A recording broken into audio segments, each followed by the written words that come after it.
Hello, everyone, and welcome into another episode of the Big Blue News Podcast. I'm your host, Chris Beesmore, and of course, got my co-host with me, Nolan Fleming. How are you doing, man? Pretty good. Tired again. Pretty good. Been Oh, pretty long couple of days, but making do. oh, you and I are both tired. I'm actually now working midnight to 8 Yeah, at you work. got much more of a reason to be tired than me. Yeah, so I took a little nap before we start to film this podcast. You're also back into your UK robot C. Yeah, I So don't think I'm ever taking this thing off. I like it. you I've like been it? wearing it for a week straight. I have not taken it off. Literally, I've showered with it and everything. Every podcast episode, I haven't taken it off in between. So, True. And then I finally got myself a chair for this room. So, man, we're living the lavish life. oh yeah, the poor college student life pretty much at this point. Oh, not for me, but for you. Oh yeah, no. All right. Well, let's get into the podcast. We have a jam-packed episode. We're going to cover a lot of Kentucky football recruiting stuff. So let's get into it. So we're going to talk about the Groves brothers. They all have finally been offered from Kentucky. Elijah Groves, he's class of 2024. He recently committed to Kentucky. And then both Nolan and I, we've been able to talk to one of the brothers with Isaiah Groves, and he just got offered along with his younger brother, Zach Groves. So let's get into it. Let's talk about the Groves brothers a little bit and see if they could potentially come to Kentucky. Yeah, so I talked to Isaiah here yesterday, I believe, wasn't it? Yeah, yesterday. Mhm. Uh, great guy, by the way, really friendly. You can tell he's from Tennessee. But again, very friendly guy. Love talking to him. He's a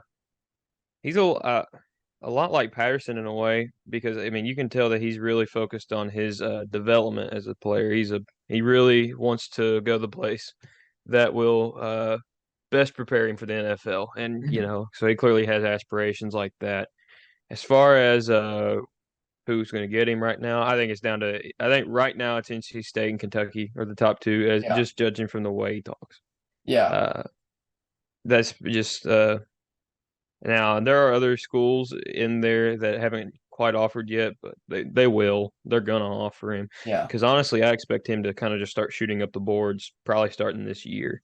He's a 3-star right now. He'll definitely be a 4-star. He's gonna be Yeah, a he'll four definitely star. be a four-star in my opinion. And Oh yeah, I talked to him for a bit as well. And right now, the only official visit he has prepared for this fall, but obviously he's going to be having other official visits with UK, but and other schools. But right now, his only official visit he told me is a South Carolina game. I forgot which game it right. is exactly this upcoming year, but he told me right now only official visit plan right now is South Carolina. But obviously, he's hoping to come to Kentucky since he just got offered. His brother, is Elijah, just committed to Kentucky, so he definitely wants to come up to some Kentucky games as well this year on official visits. He told me that. So Right. I'm just excited to see what UK can do. I mean, could you imagine having all the Groves brothers on Kentucky's That would be campus? nice.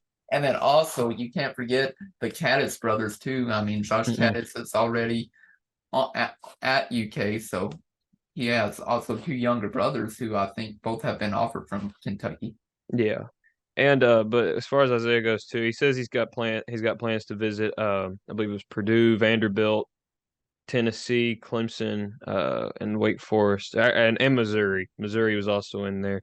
Yeah. There's schools that I was saying haven't offered yet, but I expect all of them to really. Like I said, I'll just say it again. He's gonna shoot up boards. He really is. Mhm. He will be a 4-star by the end of it. He'll be like his brother Elijah, who is a 4-star and a high 4-star as well. Mhm. So I expect him to end up being a very valuable commit to anywhere he goes. Yeah, and I would love to see just, the brothers all come here. I mean, could you imagine that having all three brothers? Obviously, the oldest brother would be a junior Oh yeah, whenever the youngest brother gets here, would be a freshman. and that was Elijah's yeah, also the oldest, and then Zach is the youngest out of the three. and that was something that Isaiah was really adamant about was that he was really interested by the thought of playing with his brothers because he said he's played with them his whole life. He said to me that it's just really he's played with them his whole life. Here this most previous year was the first year he actually played with all three of them because they were all three on the varsity team. Yeah. at East Robertson. But he said that playing with him for 4 years just really sounded like something he wanted to do. Yeah. And so that's really encouraging if you're UK. Yeah, I think so too. And then of course, like I said, mentioning the other brothers, Josh Caddis as well, Justin Caddis, and I believe Tucker Caddis as well. Yeah. So that would be also a big get. Josh Caddis is a tight end for Kentucky. He actually had a big freshman season Oh last year as yeah. a freshman. Usually That you don't Louisville see that that. Louisville game was great for him. Yeah, for sure. And then also that Vandy game as well. But I forgot also, about that, but yeah. Well, that didn't go the way we wanted it to though. yeah, nobody remembers games that you lose, only games you No. but yeah, so there's that. There's also, some other twins that UK could be interested in, but right now they are sadly committed to Michigan, and hopefully that can change this upcoming year with Jared Smith and Jacob Smith. And some good news for Kentucky, they just Yeah, oh recently yeah. enrolled to Corbin High School according to KSR. Yeah, yeah. I don't know anything. I will be honest about that yet. I'm going to, but I don't know yet. Uh, but that's a good sign. I can't think of many reasons why you would move to Corbin if you're from Michigan and you're gonna play at Michigan. I'm not, like I said, I don't know anything. I'm not saying that they are going to flip. They might not. There's a Yeah. good chance they don't. I'm sure it's more likely than not that they don't. But it is interesting. And apparently Kentucky, I do know, is really wanting to, go after these guys and get them to flip. They want them really badly. And I will say, if they did pull that off, the 2024 class goes from about right here and it goes up to about here. Yeah, it would be insane. Obviously, UK is still in contact with them because, with football, all these recruits, they commit usually a year out, a year prior before, signing their national letter of intent. Hmm. So obviously recruits, they go on other official visits and then during that meantime, whenever they go on official visits, schools can try to get them to flip their commitment to a different school. And that's the thing too, people need to I think realize a little bit more is that in football, commitment is only a commitment. I Yeah. mean, yes, what case in Perfect. basketball, like Rob Dillingham was at NC State and then flipped to Kentucky, but it's really the case in football. Yep. Yeah. Like you said in football for sure, because it really doesn't even mean anything now if you even Mm-mm. sign your national letter of intent because You just get out of it, yeah. you've seen so many players been getting out their national letter of intent even after they sign. I, Hmm. I think Really Jordan strange Burks time. signed his national letter of intent and then obviously asked for his release, and now he's on the Kentucky men's basketball team.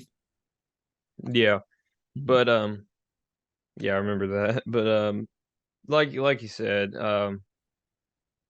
like we said, just commitment is a commitment. If the Smith brothers are here, great, Yeah. because I think people don't really realize that the 2024 class could very well end up being like a great class for Kentucky. Yeah. Probably the best one in a few years Yeah. if they can get the guys. If they get Patterson on Tuesday, they Mhm. can somehow get Robinson, even though I honestly am not very confident that they will. But even Yeah. if you don't get him, you get Harley Gilmore. And if you Mhm. did get those two to flip, you're looking great.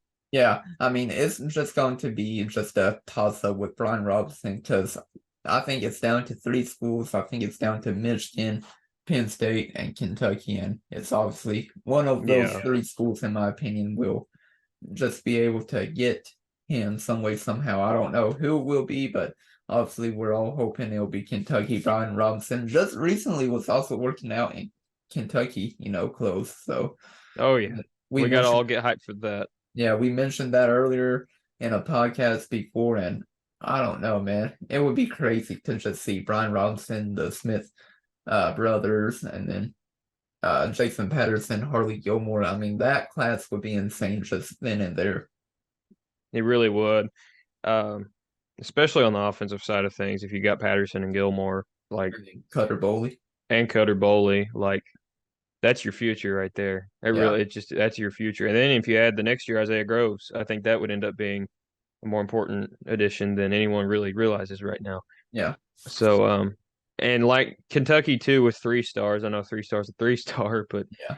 3 stars mean a lot different things here at Kentucky because Yeah, of the way that Stoops and company has been able to, turn these guys into studs. yeah. Josh Like, Allen, for oh example. yeah, wasn't even I think he was he wasn't even he didn't have a star, I don't think, did he? Or was he a Yeah, 2 star or something? I don't think he had a star, and Exactly. I think it was Dartmouth was the only place that offered him, wasn't it?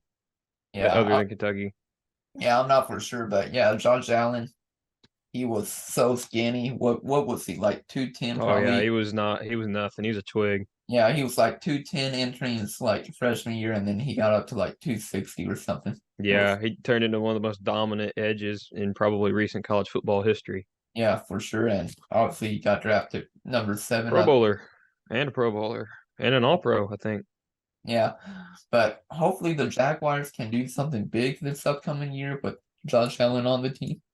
Another player that I want to talk about though, Stone Saunders. He's another quarterback, but he's not until for the class of 2025. So obviously, if we land Cutter Boley for class of 2024, and then also Stone Saunders for 2025, I mean you got your quarterbacks for the future easily. Oh yeah. All of a sudden the historically lackluster quarterback room, and I'm not talking about the starting quarterbacks, I'm just talking about the depth. Yeah, But the historically lackluster quarterback room that Kentucky tends to have turns into kind of a pretty big one in 2025 if you do get that guy because I think he's like the number 22 quarterback in the class. I think he's number 7, I think, at Pennsylvania. Yeah, I believe so. But mhm. that'd be a huge commitment if they can get him because, like you said, he'll be the guy after Cutter Boley, whether Cutter Boley's here for 3 or 4 years. Yeah, yeah, and right now I remember listening to Matt Jones. This was a while back ago, but I do remember listening to KSR, and he said one day he was like, "When was the last time you had faith in Kentucky football quarterbacks? Like not their starting quarterbacks, but their depth, you know?" He's like, "When was the last time you Been had a probably?" long time, Bo. Been a long time. And he mentioned, and I mentioned at the same time, obviously, I wasn't called into the show or anything, but basically, he and I thought the same thing. He was like, probably back in 2016, whenever UK had Drew Barker, and then their backup was Steven Johnson, and Steven Johnson just lit the whole world up, obviously. Yeah, and the crazy thing about that is no one had faith in him whenever he first became the quarterback after Barker went down. Yeah. Is like Steven Johnson, we knew we had him, but we didn't know exactly what we had.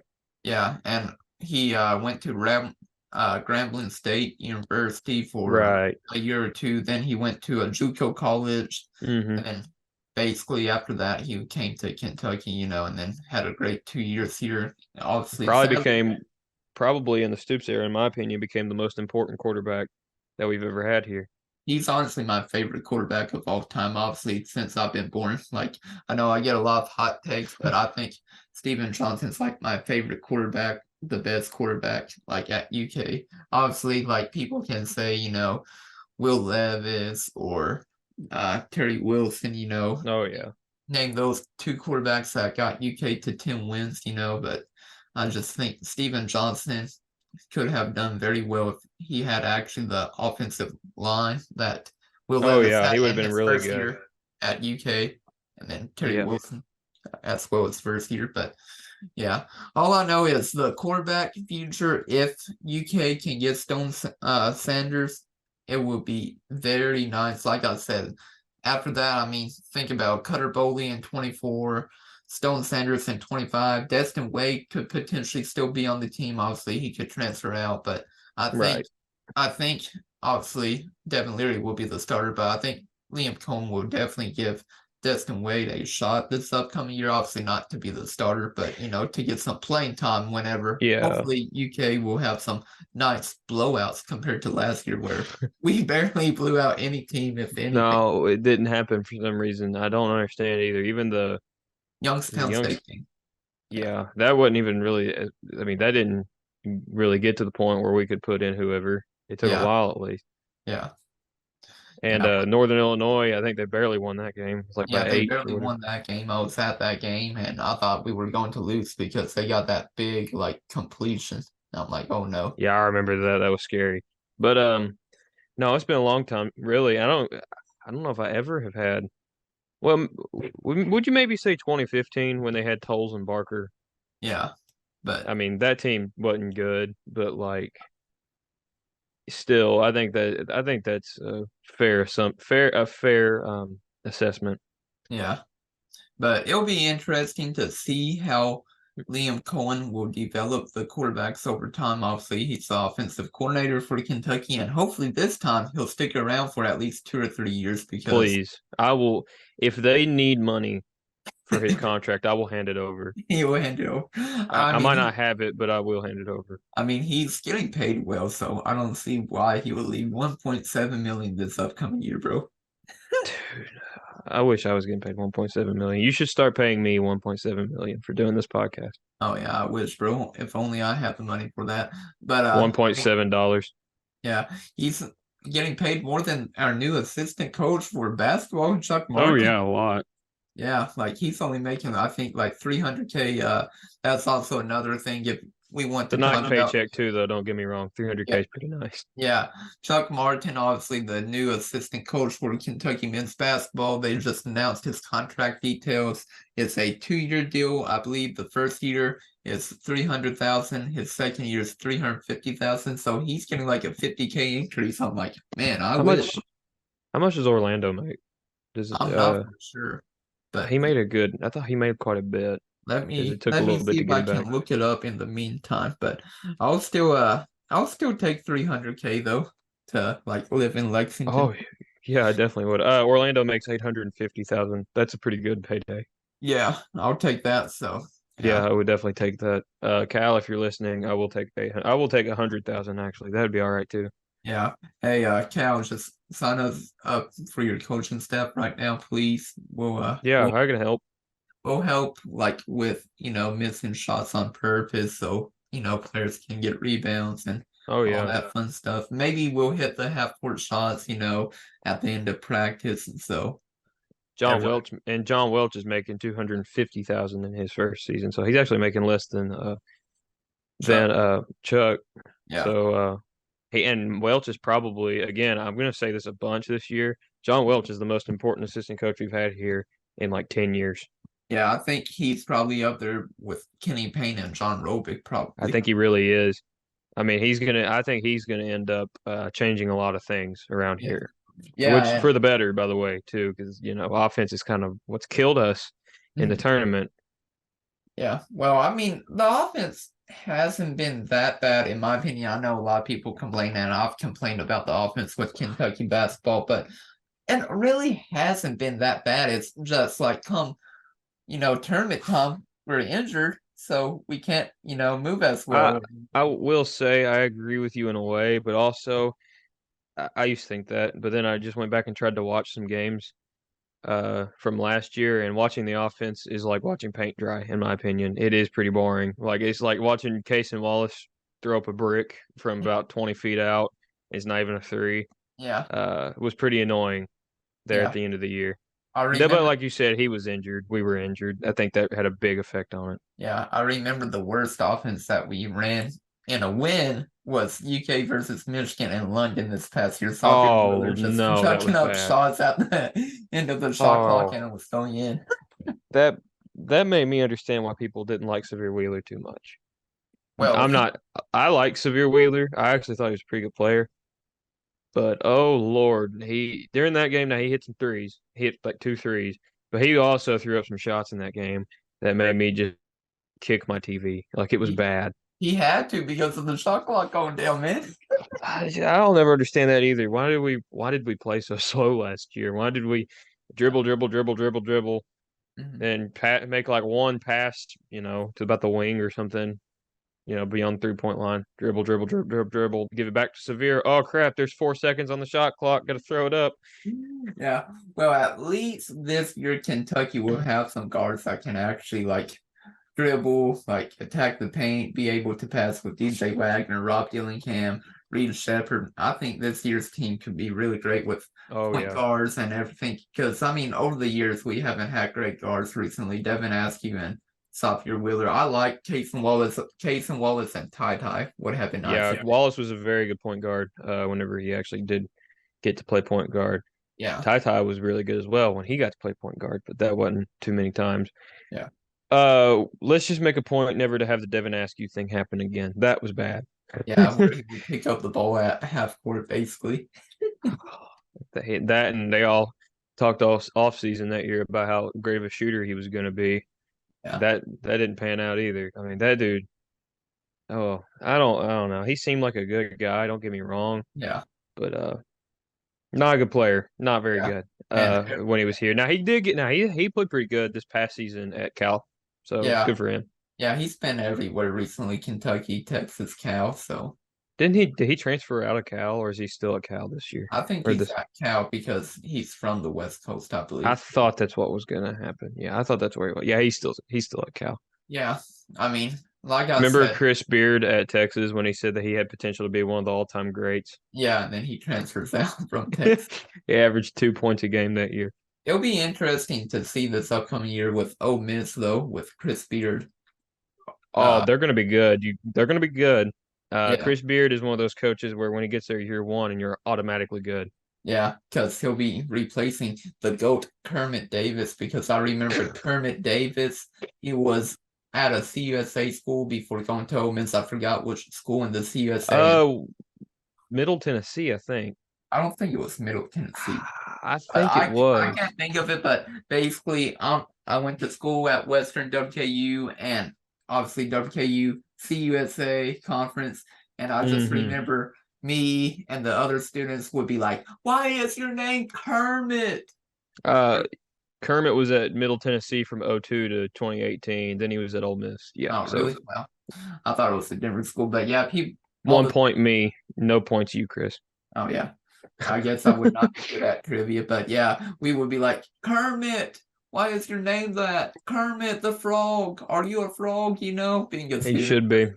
just having fun with, opponents and everything. So, He ain't been any. He everywhere he's been, he's gotten them put on probation. yeah, So no, I think Beard will be really good. The SEC this year is going to be crazy. yeah, With Kentucky, Arkansas, Alabama, Auburn, Ole Miss, I'm going to put in there. mhm, Tennessee.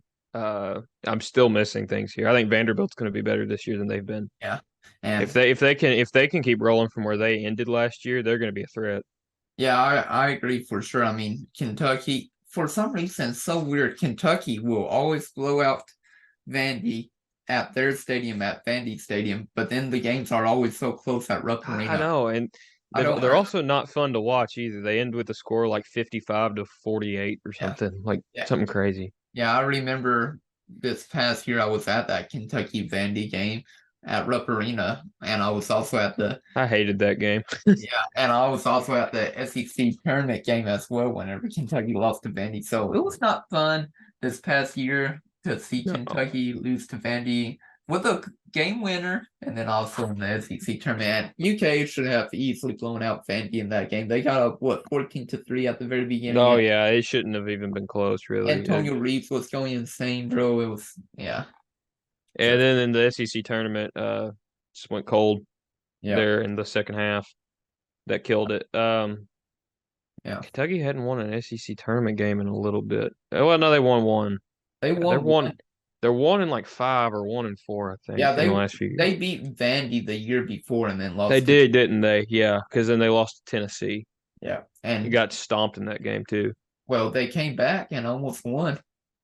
Yeah, but it really never felt like it that they were going to win. But Yeah, you're not wrong. But let's stop talking about depressing stuff with UK. But I think overall, this upcoming year, I think UK, with having one of the best offensive coordinators and defensive coordinators in college, I think UK will have a great upcoming year because, I mean, Liam Cohen, Brad White, the dynamic duo right then and there. I mean, oh my gosh. Like I said, UK, they have a tough schedule. And I saw an article recently. I'm not going to say where it came from, but the article said worst case, best case, and then like their like personal opinion. You know what their worst case scenario record for this upcoming year I'm was? gonna guess like 5-7, No, that's my worst case scenario three and record. nine. Yeah, 3-9, and I That's couldn't so believe bad. that. How does anyone look at that and think they're going to go 3-9? Knock Yeah, on wood, by the way, just in case we do go 3-9. That's not our fault. yeah, But I think they're going to be good. I think they're going to be better this year than they were last year. of Actually, course. I think Leary, like we've said, I think Leary's going to end up being a better college quarterback than Levis, even if it is just for 1 year. But I'm excited for it. The offense is going to be really fun. I think.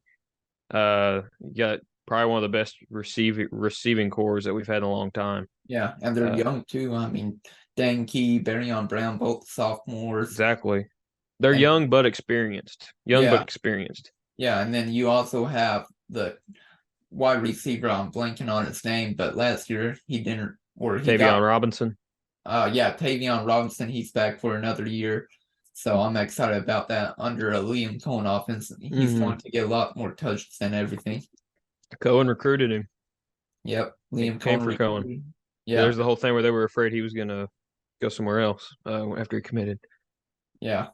Yeah, with Liam Cohen though back, I mean, I think it's only going to be up for UK with their recruiting class because I think this upcoming year 24 will be a lot better than 23 because UK they had recruits in 23 and then they just decommitted because of how bad the offense Rich was. Scangarello. Yeah, Rich Scangarello. But yeah, the guy also said in the article the best case scenario he could see for Kentucky would be 10-2. So yeah, potentially only Yeah, lose, that's fair. only losing to Georgia and Alabama.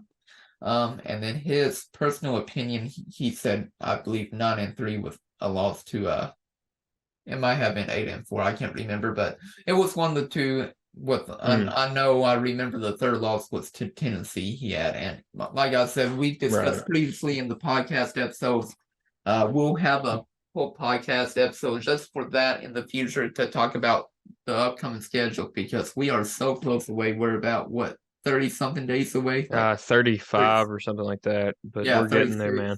Yeah, tomorrow will be 35, I believe. So yeah, we are so close. We'll have a podcast episode going through each game and predicting whether UK will win or lose. But right now, in my opinion, probably 8-4. I would like. I'll go 8-4 because they'll lose Alabama, uh, Georgia, probably Tennessee. I still think Tennessee is more of a toss up than anyone else does. Yeah, But Kentucky always has that one game in there where you're like, how did you lose that game? yeah. I mean, So and that will probably end up being either South Carolina or Mississippi State. yeah. Well, I mean, for the past like 6 years against Mississippi State, it's been going. I think it's about 6 years, but basically, whichever team plays on their home field, they win. Like it's been going like that since Hmm. like 2017 or like 2018, something like that. Yeah, I'm Stoops like, has never won at Mississippi State. really? Yeah, I don't believe so. Let's go and investigate. Uh, I'm trying to think a little bit. No, I don't think he had. No, he hadn't because they Oh, lost. They lost a couple years ago with Levis. They lost down there pretty yeah. bad too.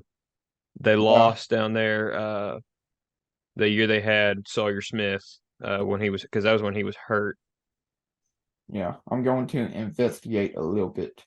and then they got smacked down there with Steven Johnson. It was like what 45-7 or something. Was it 45-7? Yeah, Yeah, and then the last time they played Dak down there, they got blown out. Yeah, he's never won there. yeah. Really? Yeah, I'm looking for it right now, but yeah. But overall, it's going to just be an interesting year this upcoming year. I'm excited for Kentucky football. I'm excited to see if you and I will be able to go to a game together, being a media member. Of course, obviously, we can go to a game Oh as yeah, fans, duh. But I'm going to be very excited this upcoming year. I'm going to show you the ropes, knowing being a media member. I got the Florida game marked on my calendar. I can't wait to get to that one. Yeah, That's if I can't go to any other game this year, that I'm at least going to that one. yeah, I'm going to that Florida game for sure. I'll Tennessee will also be great too. I'll be honest, real quick, you all. I don't think I'll go to UK's first game of the year. Last year I never went to a WKU football game at all, and I want to this upcoming year. So I think the very first game, I think I'm just going to go back to my alma mater, go to KU, check out their first game, hang out with some friends that I haven't seen in a little bit. So if that doesn't make me a UK fan, so be it. But I'm really a big UK fan, so it'll be okay. Yeah, I probably am not gonna be able to go either, but Why not, bro? I can't. I'll watch every game. So I gotta go home every now and then. It's Labor Day, so I thought I'm gonna go home for that because college and all that stuff. Yeah, 3 day weekend. Yeah, I hear you. I wish I had a 3 day weekend, but working in news, you don't get those at all. Your loss. Yeah, my loss. But yeah, I'm excited for this upcoming year. One more thing before we end the podcast. Do you have any weekend plans, man? Literally none. No. Oh no, actually no. Yeah, I'm going to Nashville. Whoa, for what? Yeah. Not much, just to hang out. Top Oh, golf too. Going to Top Golf. wow, no invite, bro. No, Oh, can not I yet. at least? Nah. Yeah, I got it's family stuff, so can't wait to smack the crap out of some golf balls, I guess. True, I hear you. Yeah, I might have another date with another woman this upcoming weekend. Call me a player now. You can't call me a player, I guess. Nah, yeah, no, we gotta hang on. You gotta hold on to one first, Bo. Yeah, I gotta figure out who I want to date. Obviously, the date that I had this past weekend didn't go as well. So hopefully, if I do go on this date this Saturday, tomorrow, it will go well and everything. So yeah, I might have to use this new pickup line that I heard from Post Malone in his new album No. today. If you heard a pickup line from somebody, you don't need to use it. I heard it from Post Malone, man. No, you don't need to use it. You're good. You know who No Post pickup Malone? lines. Be yourself. Be You know who yourself. Post Malone is? Yes, I know Post Malone. That's You, why I'm saying don't do it, Bo. you know what the pickup line is? No, I don't know the pickup line, but go ahead and say it. If you haven't heard his new album, I really liked it, but the pickup line that I heard from him was, "Are you Shrek? Because you've got a donkey." Okay, yeah, we gotta bleep that out. Yeah, don't use that. Don't ever use that. Be true to who you are. Be yourself. Be Oh, I'm crispy always smart. myself, bro. I've always been me. I guess I know myself, as Drake would say. There you go. Or as But Jack Harlow would say, telling women I love them and they love me too. there you go. That's actually a better one than I'm okay with you doing that one than I am the Post Malone one. But I don't have anything else. Just follow me at Nolan UKY 27 on Twitter. Yeah. Yeah, and of course they'll be in the Zoom background, so everybody keep Yeah. following Nolan.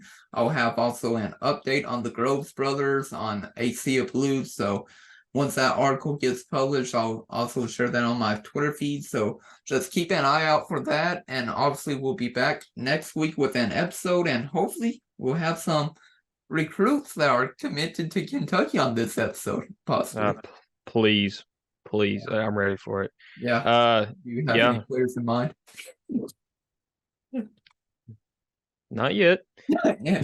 Not yet. I Well, think I know we're getting somebody though. I know we are. But stay sober, go Big Blue.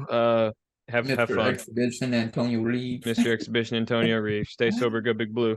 Yeah, but yeah, I think that's the end for today's podcast. I think it's gone very well. Hopefully, UK can get the Groves brothers and then also Sanders next Friday, and we'll obviously keep you all up to date. And hopefully, we'll have some players on the podcast next week with recruits, potentially two. We won't say who the players are. Mm-mm. One is already committed to Kentucky for a class of 2024, potentially another one that could be committed to Kentucky. We'll see, but I think that's the end of today's podcast. We appreciate you all watching, though. Peace.